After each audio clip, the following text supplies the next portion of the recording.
bari kulantaran ari adus teh kedah ngangecaina anu kumaha anu suci urang lamun keur adus ulah disarwakeun jiga mandi lamun nu sok ngangge sabun.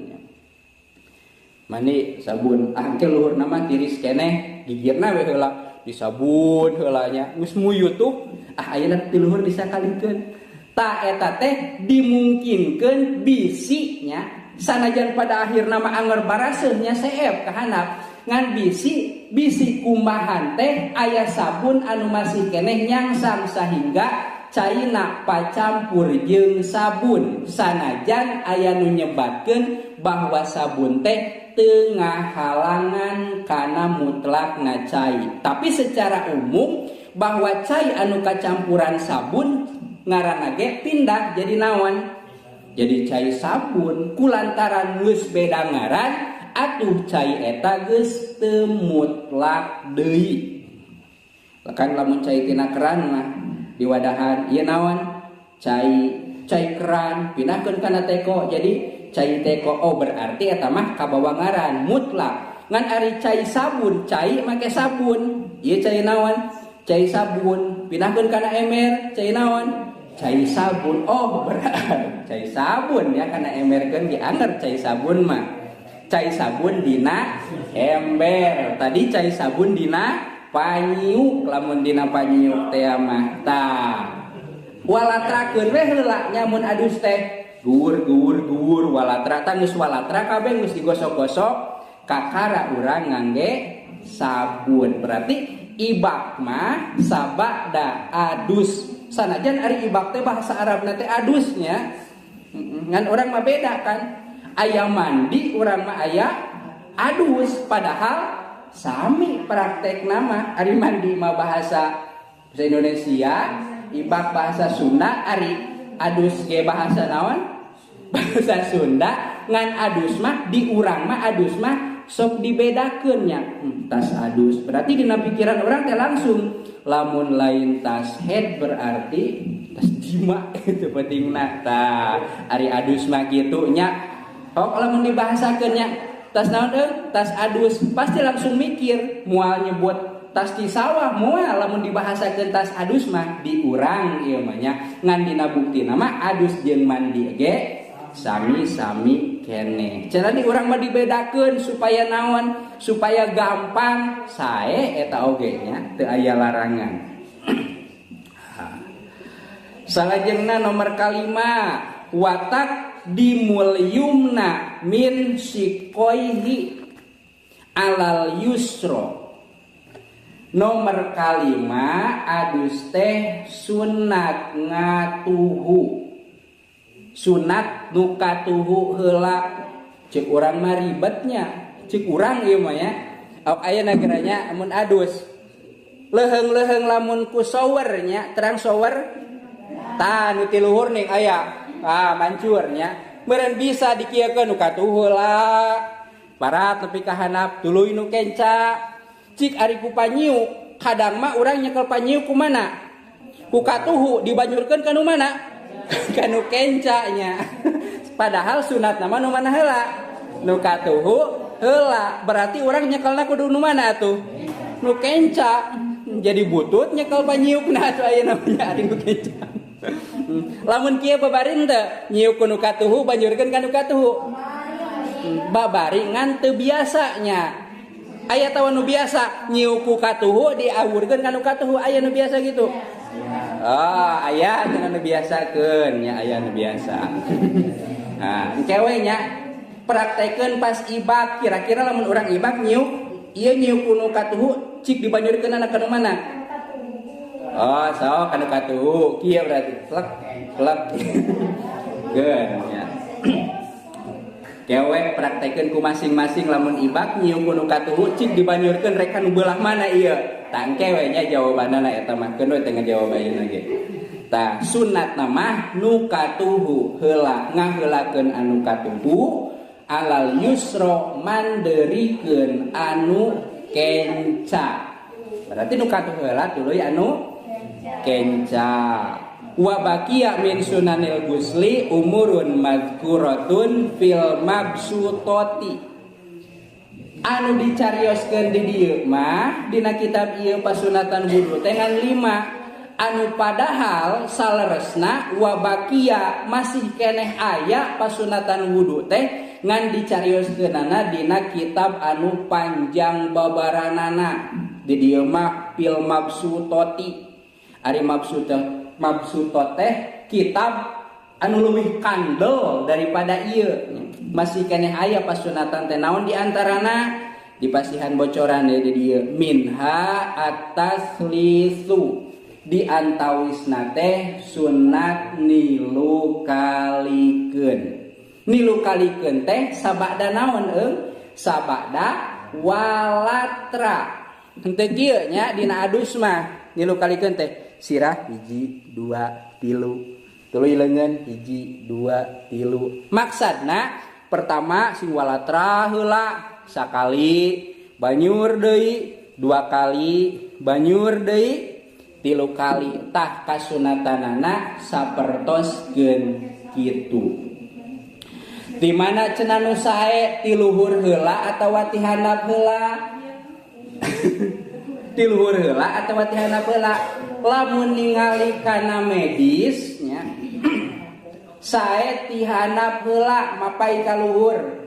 Pertama banyur heula sampean nya naik di aya di kaluhur ngaheap kana tuur banyur dugi kana tuur ngaheap ka dieu ning sok beuki panas karasa mun keribak teh banyur nepi kana beuteung ngaheap ka dieu banyur nepi kana dada ngaheap ngumpul di dieu panas tah nembe di banyur tah saur kesehatan mah sapertoskeun kitu hasil penelitian kesehatan eta teh cenah nya mudah-mudahan we nya ek beurang rek peuting same wae nya cenah eta teh mencegah penyakit naon anu sok hese hudang teh dipegel nu kieu teh sisireumeun tar mati. Tapi dina kitab mah ngumbahna teh ti luhur heula nya ti luhur heula nya. Tah di dieu harita kantos jadi perdebatan antawis anu hiji ahli nate ahli kitab sok ngagugulung nate kitab Fathul Muin nya pikih anu hiji deui ahli praktek pengobatan naon namina teh ayat medis tibun nabawi namina teh nya. Tah dugi kakeun harita di debat dugi ka ayeuna eta teh can beres nya masalah eta teh. Soalna tibun nabawi pengobatan ala Rasul ieu anu ti luhur heula kitab Fathul Muin pasti ti luhurna teh ti mana?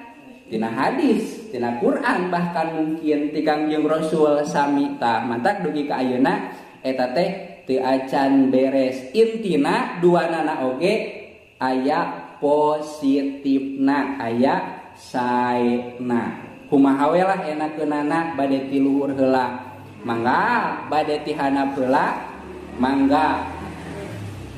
Jadi ti handap heula teh gambaran anu enteng nama kieu kan aya kolamnya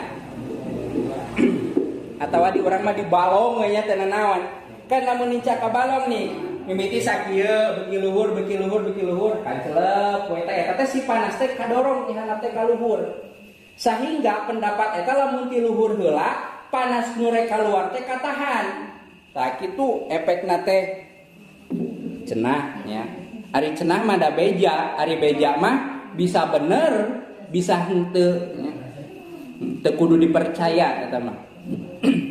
Engke we tanyakeun ka dokter nya mun ka puskesmas. Eta taslis nya sapalih pasunatanana teh nilu kalikeun. Anu kadua bocoran tina kitab nu ageung teh wa tahlilus sya'ri nyela-nyela nyuai-nyuai kana bubuluan utamana bulu anu karandel berarti dimimiti rambutnya. Rambut kan ieu kandelnya digosok-gosok iyalah jika keur diangirnya disuai-suai. Mun lalaki kumis digosok janggot, bulu dada mun ayaan, bulu kelek nya, bulu bitis nya, tuluy nu tengah eta oge sami nya. Komo lamun kandel da biasana bulu naon namina teh atuh? Bulu kempung. Kana geus karolot ieu nya. Tah, kan ari bulu kempung mah biasana teh henteu lurus jiga rambutnya. Tapi sok pabuis ninggal itu ka dieu nya. Lamun di sisiran teh, lamun panjang hek di sisiran sok kumaha? Sok jempetnya sisir teh maneg lamun panjang teh. Tah eta gosok-gosok paminuju adus teh termasuk bulu bujur nya, bulu bujur ge terkadang sok aya nu buluan kan eta teh. Lamun teu dialaan mah, mun teu dikerok mah, mun teu dicabutan mah eta oge sami kudu di sela-sela atawa digosok-gosok. Di dieu mah maksud di sela-sela teh pedah bisi panjang, rambut panjang kan di sela-sela, digosok-gosok teh lamun nu pendek ieu babari nya, tapi nu panjang makan hese. Sela-sela lamun janggot nu panjang berarti di kieu-kieu tah. Mun kumis panjang berarti di kieu-kieu nya. Kumis masuk heuras kan nya. Tah, bisi naon? Bisi cai teh henteu naon? Henteu dugi kalebet. Mantak aya kasunatan wa tahlilus sa'ri. Nyela-nyela kana bubuluan. Ari sa'run mah rambutnya, asalna mah ngan maksudna mah bulu. Da bulu teh, da rambut teh masukna naon? Masuk bulu. Pedah we di luhur ngaranna naon? Rambut. Dalam luhureun bibir mah kumis. Dina gadok janggot, dina kelek bulu kelek jeung satuluyna nya. Tah. Jadi beda tempat beda ngaran. Tos. Ta ieu dina pasunatan adus. Atos beres pasunatan adus mah. Cekap manawi aya kang PR. Da ari teu ditaroskeun mah geus we sakieu-kieuna kitu pengetahuan teh. Lamun aya pertarosan mah aya pertarosan di dieu teu aya abdi can katos mendak berarti aya PR ieu naon mukaan deui kitab anu baheula ngaosna nunutan tah kitu atawa hilap deui.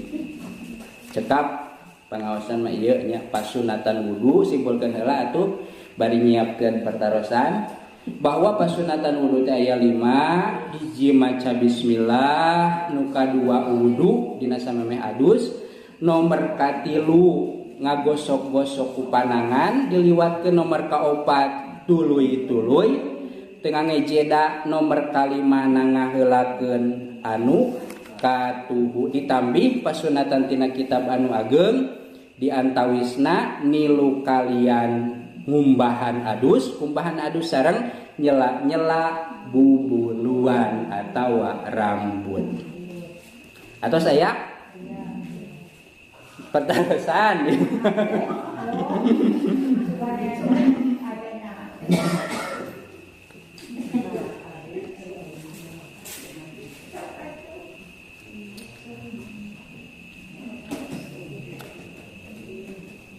Daya ari daya mah atuh iraha we taroskeunana atunya. Salajengna daya matos gentos pasal kantun pasal wal iktisalatul masnunatu nyarioskeun anu sunat adus teh iraha wae. Di dieu dugikakeun nu disunatkeun adus teh sab'ata teh 7, asyaro teh 10 jeung 7 berarti 17. Takantun pasal eta tos we ari aya pertarosan mah. Mudah-mudahan ageng manfaatna oge ngajarkeun kana ilmu anu manfaat, hapunten tina sadaya kakirangan oge kalepatanana. Wallahul muwaffiq ila aqwamit thoriq. Wassalamualaikum warahmatullahi wabarakatuh.